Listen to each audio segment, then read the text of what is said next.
maybe it's because I'm older. And mine, my dad. Wait, how old are you? I'm 50. So you're like 2 years older than me, Still and you don't even older. have grandkids. I got a grandkid. That's true. Well, my sister all of my sisters have grandbabies just because I don't have babies and can't have a grandbaby, but You can't claim that. I can I? It's like me claiming my I wife's claim childbirth. Taryn. I was claim there in the room. I- I saw what happened. Well, It looked I'm just really saying hard. I'm of grandparenting age.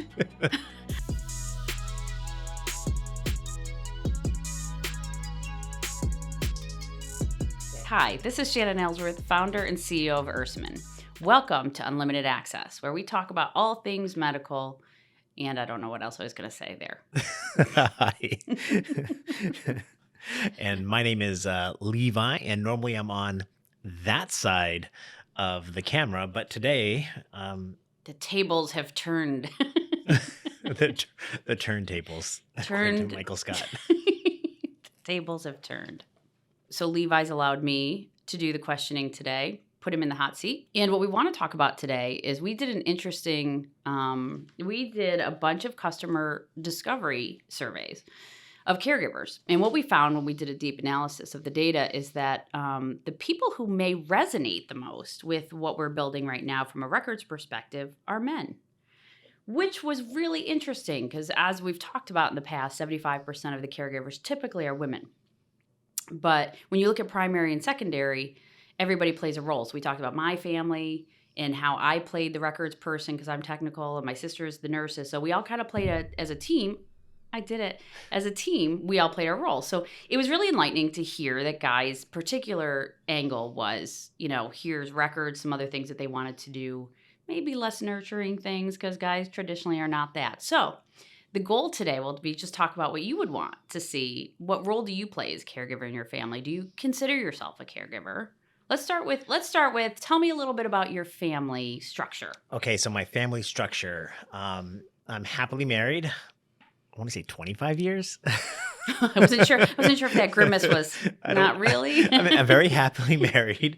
I'm just 25 years. I think we're at 25 years. When That's you get cool. married for such a long time, you kind That's of lose cool. track Yep. of the times of it. My wife has been a stay-at-home mom the entire time. My oldest daughter is 23 or 24. Like typical most dads, you can see the exact numbers are really bad. That's right. My middle child he turns 21 in a couple of days, and he's down at college. And then my youngest child, our surprise third child, is 11. Oh no, he's 12. He just turned 12. So there's that. But my daughter, who's 24, she had a daughter, and so we are caregivers, or we take care of our granddaughter when our daughter is at work. And so that's just kind of like my nuclear family kind of situation. Now, I am the oldest of 4 siblings, right? Mm-hmm. So I got 3 sisters. 2 of them are twins, and then one of them is the youngest, right? And that we live all over the world. So my dad was in the military. My dad's 73 this year, and my mom will be 71. And so when we grew up, we just grew up all over the place. I lived here you go. Listen to this. I was born in Montana. Then we moved to Virginia. No, we moved to Nebraska, then to Virginia, then to Hawaii, then to Japan, then to Texas, then to Hawaii, then to Georgia. And so we lived all over the place. So my sister, one of them, she lives in Washington, D.C. Another sister lives in Arizona with her husband. Another one lives in Georgia with my parents, but she's moving out of her house and they want to move to Wyoming. And so my parents live down in Georgia now, and they may be there by themselves, and they're in their 70s, right? And my parents are, for the most part, like healthy in the sense of like there's no real major chronic things, but they have typical being older things. Yeah. I'd say that they would be the first to admit they should probably lose a little bit of weight, right? Yeah. My family though has a history of cardiac type of heart issues. I think my dad's father died at a really young age. I was like like 5 when he died of a heart attack. I think it was a heart attack. On my mom's side, there's a little bit more toward the Alzheimer's type of thing. In fact, her brother had it really bad, dementia, Alzheimer's, and Mm. he was in his, I think he was like in his late 60s when he got it, so there's that. So that's kind of like my family history, and to kind of wrap it all up though, is if my parents decide to stay in Georgia, Hmm. I'm here in New York, my sister out in Arizona, my other sister in Wyoming, and my other sister in DC. How are we going to care for them? That's the thing Right. that kind of like, and my parents are like other old people. They're stubborn. Like No. my wife's parents, they live in Hawaii still, because again, that's where my wife and I met, and they're in their 80s and they refuse to leave Hawaii. Hmm. And I understand that. I mean, Hawaii's amazing. And it's like, oh no, come to Syracuse, New York. You know, leave Hawaii So tempting. to come to Syracuse, New York. And it's really a burden because now my wife has to go to Hawaii once or twice a year just to help her sister care for her parents. Yeah. When we invited them to come to New York and be like, listen, you can live in our house, we'll care for you, and it'll be easy on everybody. But, and I understand, I mean, they don't want to leave, so that just makes this huge burden, which is like, it makes my wife feel really bad, Yes. and because she loves her parents, but they're in Hawaii and we're here in New York, and yeah, so that's kind of like that's the best, I guess, model of my family. Did I describe it really well? That's great. And that's it's interesting because I moved home for my parents. I moved back to Syracuse for my parents. I was not leaving Hawaii, so it was definitely not as difficult of a jump. But then when we lost my mom, my dad moved in with me because it just makes it easier. And when you're remote, the cost and the time and the guilt that goes along with it, and then your ability to help them manage their care when they do something happens, again, natural aging process.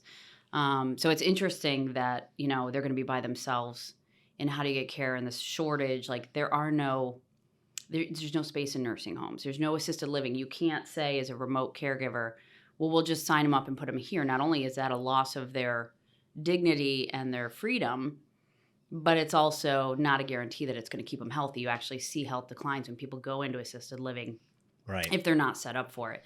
And So that's the scary thing. So, for those of people that don't know, I like to drive an Uber, and it's a lot of fun. Yeah. And I really enjoy it. But I take so many people to nursing homes. So for whatever reason, the city of Syracuse, many of the people that work at nursing homes use Ubers as their primary mode of transportation. It's part of the Medicaid, Medicare package. I learned you can get 40 free rides like a month if you qualify. But It's these a are the nurses, beautiful though. thing. Oh. No, these are the nurses. These the are the nurses are Ubering back the and forth. nurses. I think it is because a lot of the nurses are immigrants. Okay.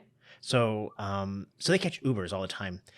And they tell me, like, I think Medicaid no matter what. It'd be interesting if they're on. Well, anyways, go ahead. I don't know. Yeah. But all I know is Because I couldn't believe it. I was like, you get how many Ubers? Dad, sign up. the thing that caught my attention is like, they tell me you don't want to be in these homes. Oh, yeah, you don't. I'm going to call out one of them right now, which is in the news all the time, Van Dyne. Oh, yeah, they're terrible. It's a horrible. Now, I know Van Dyne does a lot of other things other than like a nursing home. It's like Well, and the hard part is they're so strained for resources. When my dad was in the hearth, and we ended up pulling him out. I wanted him there for the social aspect because he was very isolated. Right. And even in my house, he was isolated. He gets exposure, but he's isolated from people his age and having connection when we lost my mom. Mm-hmm. And COVID hit, and it was bad anyways. COVID hit, and then it was really bad. But I actually watched him. He started to improve, and then he declined in like 30 days. And what the nurses told me is, listen, he's great. That's why nobody goes to see him. Nobody stops in. Because he's in such good shape. He's not bad enough to warrant more attention. So instead of being socialized, he's actually isolated. So it's because they're so short on staff. And that's why there's all these initiatives to have people age at home. But then how do you do that? So like that's the AARP thing, is all about how do we help age at home, which will lead to my next question, which is, what would you want what would you want to know to have? Because the thing I had with my dad was my fear that he was going to fall at home and I wasn't there to monitor. So what do? Put up video cameras in his house to make sure he's okay, his balances, whatever. But yeah, the nursing homes, that's interesting. Yeah, Van Dyne's probably the worst. But even the good ones where you're paying $10,000 a month Right. have you hear people all the time say the quality, because they're just so short staffed, they can only do what they can do. And like the Alzheimer dementia patients, that is a whole different level of care, because those people don't even remember that day where they are. Well, and I think, that's almost has to be its own separate bucket, because there's this idea of feelings and emotions. And with the Alzheimer's patients, they're aloof to whatever reason, the situation that they're in or whatever. But what am I looking for? I guess the first thing I want is to have my parents be comfortable. I want them to get the best care. And I want my parents to have, like, I guess, extended relationships or real relationships. And I realize that not everybody can go visit them every single day and all that kind of stuff. But I really think, like, I don't want them to be alone. Hmm. Right. And I think that's what I see all the time is like that. So I'll give you another Uber story. I take this one guy from about once or twice a week. I've picked him up, and he goes to visit his wife at not Van Dyne, but the Loretto. Mm-hmm. The Loretto. And I take him into the Uber because he can't drive anymore. But his wife is in the nursing home, and he's still living at home. And he brings her a lunch, and he goes to see her like 3 times a week. And I think that's nice, but it still feels like only 3 times a week. What is she doing for the other, 4 days out of the week? She's there. I know there's like people, but I feel like the nurses probably have a better relationship with her than he does. So I think that's what I want with my parents. Because it's regular interaction. Right. And he brings her favorite sandwich. And so there's like, it's kind of a nice thing to some extent, but it's like, because he can't drive, he can't afford to get an Uber every day, I guess. And so he gets an Uber 3 times a week it's like, or whatever. Yeah. And that's Uber. And we don't want to make it about Uber, but my point is I just don't want my parents to be alone. I want them to be healthy, taken care of, and be able to maintain relationships with their family, right? Not be alone. Right. So when you say get the best care, so there's the alone part, which there's lots of resources out there. That's really good to know, because I'm thinking, what other things can we add to our platform that say, like, I just met this woman. She's a gerontologist, and they run Neighbor Force, and it's like Rover or Uber for caregivers.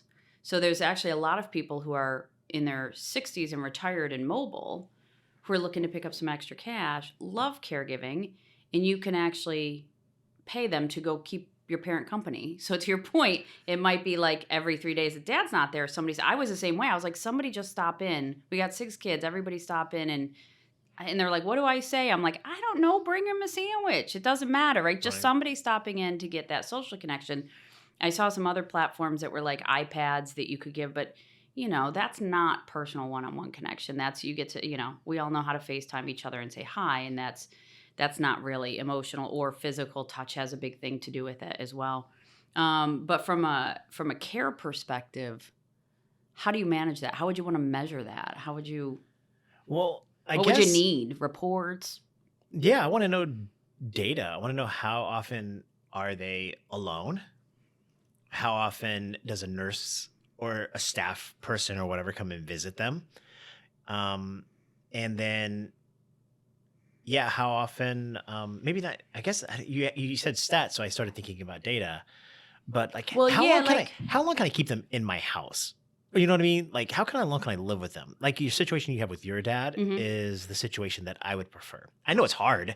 I talk to you all the time, and I know it's hard caring for your dad, but it's better than knowing he's in some sort of dungeon like Van Dyne, right? Or whatever. Well, right. And not to dog out Van Dyne. If Van Dyne hears this, we still love you. I know. We do love you. We know the people that work there don't mean it. Yeah. No, it's interesting. I found, and that's what I started looking into, because I felt like, and this is what you feel like, you as a caregiver feel alone when they're in your house.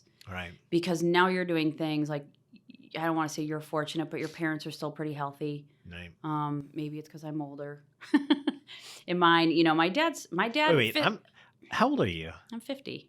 So you're like 2 years older than me, Still and you don't older. even have grandkids. I got a grandkid. That's true. Well, my sister all of my sisters have grandbabies just because I don't have babies and can't have a grandbaby, You but can't claim that. I can I?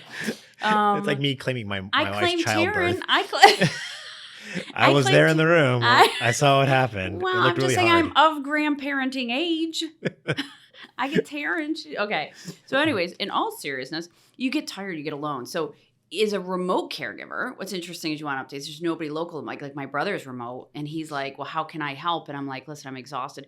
I'll say 2 months ago, I was like, there's an assumption that when they're in your home, you've got it. I actually just read another thing. I always read stats. You know, I love stats. It was like it costs families more money to have them in your house than it does to pay for long-term care and assisted living. Because people assume you've got it fine and you just take it on and you forget. So there's tons of resources that I'm starting to learn. And this is how they calculate. They calculate because it takes you out of the workforce. Is that part of that cost? That's not even part of the cost. It's literally just redoing your house to as they age, nursing care that you do that possibly you could have long-term care in the home, like nurses. Like I've signed my dad up just in the last month on a managed long-term care plan, which allows him to stay in the house as long as he is stable and I can be his caregiver, but I am limited they measure what I'm limited to do. So I'm not doing nursing tasks. If he needs that, they will send somebody to the house. So it's about pushing the home health care into the home as opposed to bringing you to assisted living, which offsets the caregiver's responsibilities, but nobody knows about it. So that's what like my journey right now has been. My dad's pretty healthy. He's 78 years old. He is his heart, his everything. He doesn't have chronic illnesses. He says he's got gout and a trigger finger. His problem is balance. And he's had, from the way he's lived his life, a little rough around the edges, Irish, not gonna lie. He's got neuropathy in his legs. So he has got no nerve. Basically, his nerves don't work in the bottom half of his legs. So he falls a lot, which means he's at risk to end up in the hospital. So all that prevention of it is just a lot of it's the aging process. Can you get people to help you? So when I ask you like, what's the best care? Do you even know how to answer that? That's a question we don't know that we don't know as caregivers are like, we don't know. And you just assume they're fine if they haven't fallen yet. But that's what everybody's trying to get ahead of and let people age in their house as opposed to put them in a nursing home where then it's proven. Arthur on his team, he put his mother in and she's like 95 and she's got some form of dementia, I think. Sure. There might be a HIPAA violation. Cut that out. She's got some sort of some sort of memory issue and her health is declining pretty fast. That's why they want to keep you in your home because your quality of life and all that tend to be better. So what could you do from a best care perspective? Would it be like, hey, updates, like you say, best care? Can somebody stop by once a week, check in, or sign up for long-term care, have somebody stop in? Like they have certified my dad to be able to have two hours a day, somebody come in every day. That can be me. That can be a nurse that comes in. Isn't that the home health aide? Because I give a be lot of them Uber rides too. It's similar. Yes, it could be either be a family member. It can be like this neighbor force where somebody just comes in and helps you do random stuff. It's help with around the house of stuff that you can't really put in a medical bucket, but that parent is not really able to do themselves. You add a question in there that kind of stuck with me. Like, what am I looking for? And the thing that keeps coming to my mind is like my sister who lives down there right now, she feels most responsible for my parents because she's there in proximity, right? Yes. And there's this like burden that she has because she's there. And I'm not moving down to Georgia anytime soon. I mean, I know I could Uber drive down there, but find somebody to take. But it's hot. It's hot down there. And I kind of like my upstate New York weather now and stuff like that. But in all seriousness, I think it's like, how can I help her from afar? Yeah. And what happens is because I'm not there, what happens is it's like catching up. Every time I go down to visit, it's like I'm getting up to speed. Yeah. Oh, this is what's going on. This is what's going on. I mean, I kind of know a little bit about my parents because I talk to them probably 2 or 3 times a week. But I don't really know. like my sister, when she's there, she's like sees them get out the pills, Mm-hmm. and stuff like that. And there's things that my parents would never admit to because they are prideful, and I understand that. But it's kind of like they don't maintain their house the way they used to because it's just hard. Like getting out and cutting the grass, for example. I mean, they still, it's not horrible, but it's just harder, right? Oh, they And I love that think, grass cutting. but I think like if there was some sort of way Hmm. that I could get information and feel up to speed. So if I were to go down there for like, let's say a week, it's a seamless transition. Yeah. My sister says it's all in the app. It's all in Ursamin. It's all Hmm. ready to go. Yep. It's a checklist. It's simplified because that's what I would really need because I feel like they have a routine, Yeah. right?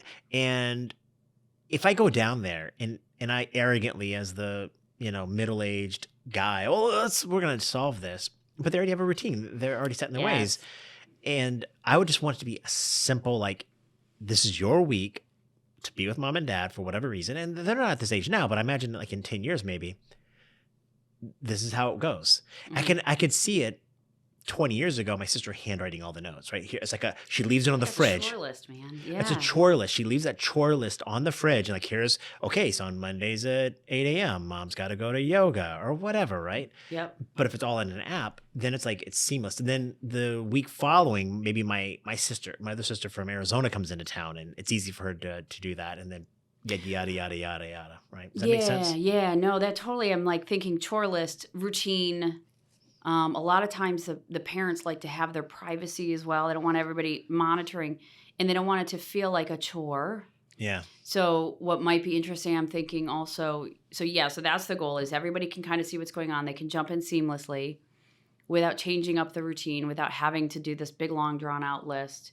But also, caregivers are exhausted. And so often, do you know how to help from afar, right? And that's, Timmy used to call me, my brother Tim, sorry, we call him Timmy. Tim would say, how can I help? And I'd be like, I don't know, right? I don't know. If that list was just ongoing of things to do, and you're like, hey, let me pick this off for you. This one's easy. Hey, I got to call this doctor.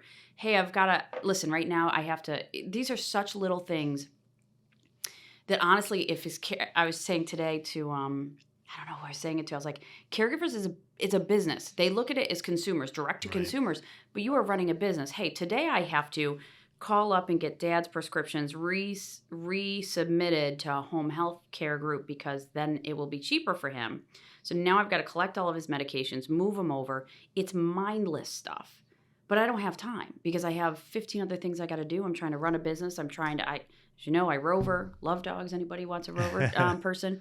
I've got my animals. I've got my life that has to be put on hold so I can, and literally every day I go down and he's got, again, Shannon, what did I do yesterday? And I'm like, so like if you had a list that you could pick things off, and I remember Tim saying, well, can I do that? Can I do this? What can I do? And you don't know as the caregiver, you're 'Cause so overwhelmed. there's no way I would call a doctor Right. for my parents right now because I know nothing. Because you know nothing. But if there was a list that said, like, I literally have to call Dr. Noonan and say, can you get that paperwork? Here's the question. And this was the same thing we were saying for moms. Think about what moms do for Right. their children. And they're like, my friend Kathy had a color-coded spreadsheet for her husband when she left.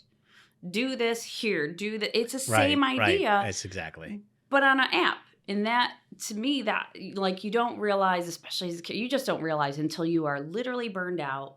And I think there's a big focus on mothers and kids, but they don't think about children trying to help their parents. And it's the same. Somebody explained to me that aging is a circle. It's not a straight line. You're literally regressing on the back end, and it takes just as much work to take care of yourself at that age. We're talking about it, from what do I think is a caregiver, and there's this gender kind of thing, right? So men do this and women do this, and I don't know if it's necessarily gender oriented, but just happens to be society.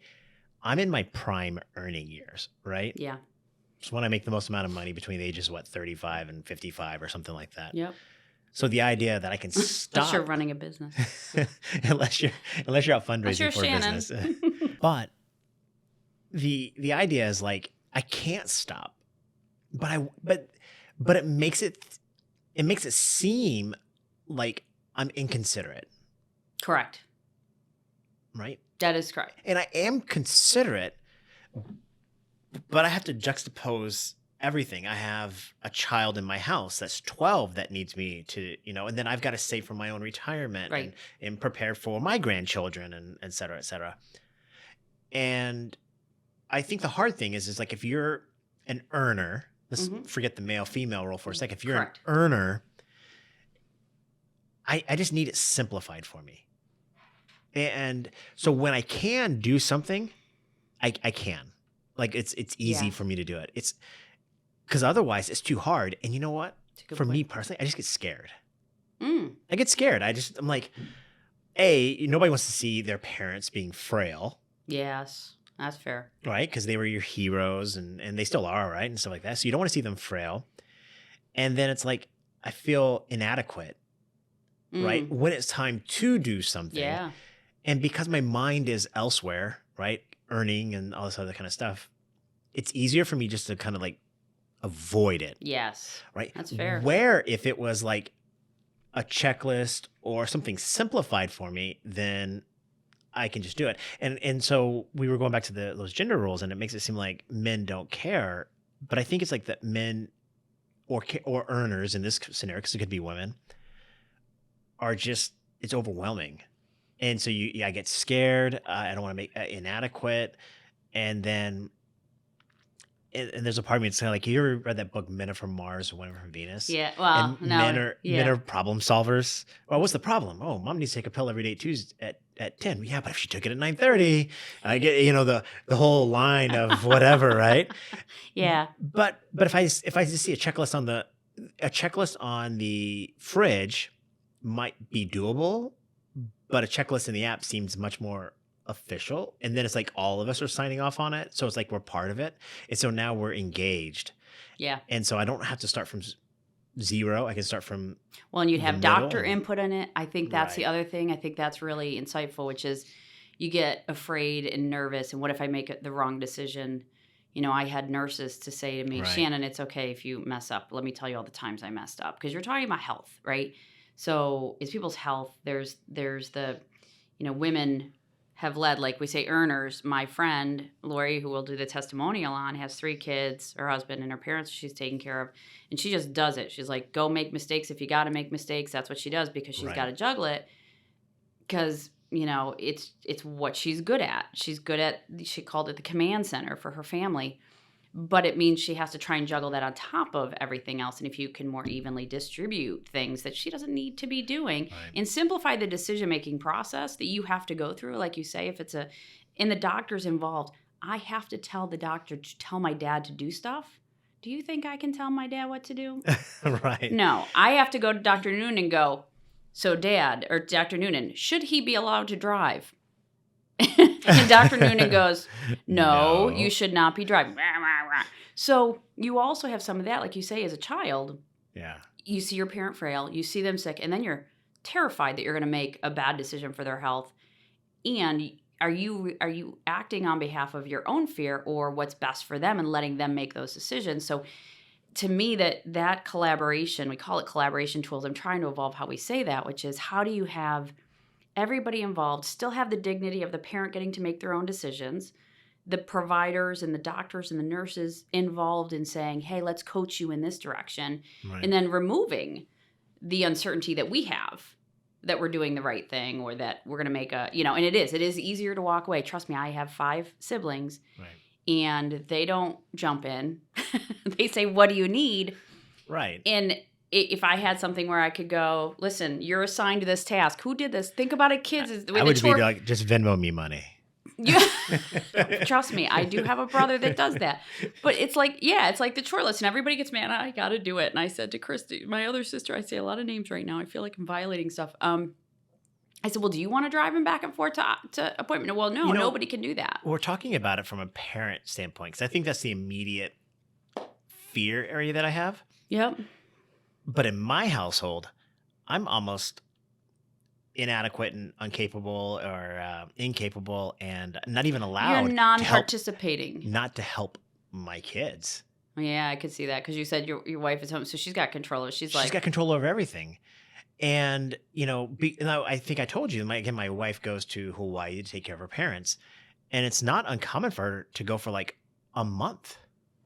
I see your face during that month. You're like, Shannon, it's coming. Yeah, that month is hell month, right? Because, I'm caring for my family at that point in time. Now, there are certain things that our app can't solve, right? Like food or whatever else, maybe to some extent. But even like if my wife has to like knock out all the doctor's appointments. She has to get everything ready so that month or 6 weeks, whenever she's gone, Yep. it's like, you got this, Levi. And it's like basically everybody has Cheerios all the time, Mac and cheese. The other time my wife left, my son was eating cereal. He's like, Dad, the milk tastes funny. It was like 3 weeks old or something. That's where, again, we could add a food app to our thing if it was like, again, it becomes like a Levi order, go get milk. But, thank God, my children are all really healthy. But God forbid, not even like a special needs child. Right. But like, I can imagine like when my son, my middle one, he is a Division I athlete. So he's always in this half injured mode of his life. And so it's like, because it's sports, I kind of know a little bit more about it, but I was never, ever in the room with the doctor and my wife and my son. Never. I'm always working. Yeah. And if I was a stay-at-home dad and my wife was working, it could be the same thing. So again, I don't think it's necessarily what women and men do. But I do think it is this idea of like, choices, right? I mean, you made choices. And that happens. And we're not saying that doesn't. You made choices, and this is where people say, okay, well, one person might stay home and and that's their full-time job. And it truly is a job, and we appreciate, and that, may or may not. But again, if something should happen, if you have to step in, I hate to say it's an insurance thing. I had one guy who said, make it like a fear thing. I'm like, I don't want people to, we're going to make sure that there's other things that are useful that mom wants you to do because you chose your role. Exactly. Some people can make more money and the family can subsist on that. Listen, I've been with guys where I've made more money, hey, you've got to take on these chores. That's a natural balance. We're not talking gender roles there. It's just making a decision as a team. So, yeah, I think if there's some way to simplify it. So I think about, we have these spectrums, right? The special needs child. Yes. All the way to the special needs, maybe parent that we have to care for, right? But even like for me, because my wife is a stay-at-home mom, I have this ultimate fear of like the day-to-day care. Yeah. Yes. Charlie, my youngest, has a doctor's appointment while she's gone in Hawaii. I'd walk into that doctor's office and they'd be like, do you have the insurance card? And I'd be like, he has an insurance card? You'd be like my dad. Every time I say to my dad when he gets home from an appointment and he goes, I don't know, Shannon. He said something. I don't know. He said something about my leg. I'm like, that's helpful. And I see the fear in guys' faces when they have to take their kids to an appointment is like. Right. But if it was all laid out there in front of me, a checklist. Like when you walk in. Ask Dr. O'Brien this, and this. You know what it should be? It should be like, I used to do these for my parents, like a Word document that says little picture of the front desk and it says, pull out insurance card here. That's right. Next step. Here's a list of questions I need you to ask and then write it down in the app. And I think it's funny because we tease a little bit as if the working, the dad or whatever is the idiot, the Homer Simpson kind of thing. But it's not even that. It's a fear of making a mistake. Yes. It's the fear of making a mistake. It's a good point. I am not in that world day to day. And so to all of a sudden have to be responsible for health things and not have access to all the information. There's so many things in my wife's brain, for example, that I just don't know because she's been there through every single thing. She remembers everything, but it's in her brain and it's not mine. So when I go to the doctor on behalf of my children or my parents or whatever, I'm like, I don't know. Right. I don't know. What did they eat last week for lunch? I don't know. I just don't know. That's when was the last time your kid had the flu? I don't know. But my wife has she has a calendar. I'm going to make fun of my wife here for a second, a little bit. But my granddaughter, she watches my granddaughter. She does. I love you, Adele. Sorry. My granddaughter, who's 4, she's not using the restroom regularly yet, right? And so my wife has been tracking for like 6 weeks, maybe 6 months, a poop calendar. There's on my fridge, there's like a calendar emojis? where she puts little poop emojis every time my granddaughter makes a poop. Parenting, man. And it's not the end of the world because my granddaughter is young and it's not like the end of the world. But God forbid there was any level of like real health need and my wife was not there.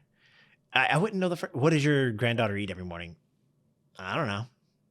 You know, that's so interesting because I just don't know. I think about like the questions that I have to answer for my dad. Is he incontinent? Is he this? Is he that? And you're like, these are things I never wanted to know. But you know. But now I know. Because you're the caregiver. And I think the idea is like, hey, I'm in my prime earning years, so I cannot be a full-time caregiver. But my sister, she's actually in her prime earning years too, but she's married and her husband also works and her kids are out of the house and all that kinds of. So she's there in proximity, so it's easier for her. My wife is a caregiver at home. And then we were talking about why you're talking to me and interviewing me today is because at some point in time, whether it's a very small thing temporarily for my children or a long-term thing for potentially my parents, I'm going to be put in charge of being a caregiver. Mm-hmm. And I don't want to do it, not because I don't want to do it. I don't want to do it because I'm ignorant. Yeah. And I'm not ignorant because I'm an idiot. I'm ignorant because I haven't done it. And the people that have been doing it are experts, and I'm going to be judged against their ability to do it. And so some way for you're failing out of the gate. And because I'm that kind of type D kind of guy, I'm going to be like, whoa, that's it. We're burning the house down. We're all moving out. You know what? Because I don't have this data and it's over with. It's over with. I give up. Forget it. That's interesting because my brother was so much different than I thought when he was like, he eats up that data that I give him. He's so happy to have it. He's like, it's so cool. But I saw him like you. Like, I don't know, so I'm just not going to. That's right. Because I'm failing out of the gate. And you're like, and nobody wants to feel that way. No. So the question is, and this is what I say, do we as women, and we play all the gender roles, like, sure, it's natural for us to do that. Sure. We've been doing it. Part of that rebalance is sharing and preparing somebody and teaching them in a way that they can learn and say, okay, if the way to learn it is technically write down a task list, not chore, because it's not a chore. We have to not look at caregiving as a chore so much as it is, it's a gift that we all get. Sure. And, we all should share it equally. And the more we can share, the easier it is on everybody. But there's stuff that, again, some people just don't want to track poop. That's okay. Some people do, right? That's okay. Everybody can choose that. But how do you not burn yourself out by enabling? And this is why we ended up building this, because I kept burning out because I couldn't see clearly what I had to do every day. So 2 months in, I would be crying and depressed. And that's a big mental health issue for caregivers because you don't realize. Now, mothers, I think, is a different gift. They, it's like, hey, I love raising these children. But you see them, they have support groups. It's exhausting. But there's no real support group. I looked around for support groups for caregivers. And you want to be able to, like I said the other day, I'm going to poke my dad in the eye. I swear there's days and you're like, that's just relationship, right? You're like, it's exhausting. And he like the other day, he yelled at me and he goes, I just don't understand this. I said, I have told you this. And I try not to get mad. I've told you this every day. He's, well, you just don't explain it well. And he's over there laughing because he knew he was just, digging the knife under, So, yeah, so it's hard. So I think that's really inspiring because I think what we could say is, to your point, make it simple. Make it where you're winning. Right. By doing things like records. It's so easy for you to be able to collect records and look at math. Like, God, people say, I hate math. A lot of women, they hate math. I love math. I'm a big nerd that way. Mm-hmm. But guys, really, that's what our survey showed, was that guys really want to do records and appointments and data as opposed to tracking poop. I mean, again, there's things that I think that we can share that if we made that easy, and that's what they also said is, make that app really simple for guys because they're not going to be in it very often. Right. Like you said, the fear of all of a sudden something happening, they're going to want something very easy that tells them exactly how to get stuff done versus navigating, a mission to Mars like women usually are doing, is trying to juggle a lot of different things. Wow. Well, there you go. That's what I need. I need an app to simplify it. I love it. And I want to be a caregiver for my family, parents, kids, it doesn't really matter. But I have a fear of being that caregiver because of ignorance. And then it makes me look like a dummy. And then, you get teased and you're like, ah. So what might be interesting is we could assign roles of the things, right? Where you get like, hey, these go to you, and then there's a view for you. Right. So if you put caregiving into task lists, there's offense and defense, right? There's special teams, right? So you got And guys would love that. We'd be like, your defense. Your defense, right? So defense makes all the pre-planning calls, and offense is like, you got to change the diaper. Yeah, whatever, right?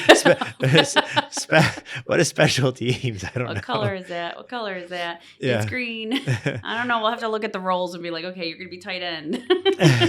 But I kind of like that idea, right? Because guys are going to be like, okay, I got my role. I got my position. Guys love sports. And that's what you're saying. Guys love sports analogies. And we said this about everything, like make it a game. Because we all like fun stuff. And we like to win. And if you're winning because you got the medical records and you know what? You drove around and told this doctor to, hey, I need records and pulled it in. And it might be a different visual because we get a lot of feedback on the visual, different things resonate with. People got to, I think we need to temper the caregiving is a women's job. I agree. And it's not a bad word. It is truly, unfortunately, as the boomer population, they call it, is going to continue to grow. I think I read today, it was 40% in the next 5 years. It's not going to stop. We're all going to end up caregivers. So it needs to be a job that is eased, embraced, and appreciated. And I think it's men and women. And yeah, that's my story. That's what we're doing. All right, now your turn to wrap it. So this has been awesome, Levi. I love this conversation. I've always wanted to actually, we always talk about me. I wanted to hear your story and your family. So the insight was incredible. So thank you. I will probably have a bunch more questions, but let's wrap up. So thank you for another episode of Unlimited Access. We believe people make better health decisions when medical info is easy to access and understand. So thank you so much for joining us. Signing off. Have a great day. Like and subscribe. Thanks so much. Like and subscribe. Thank you. Bye.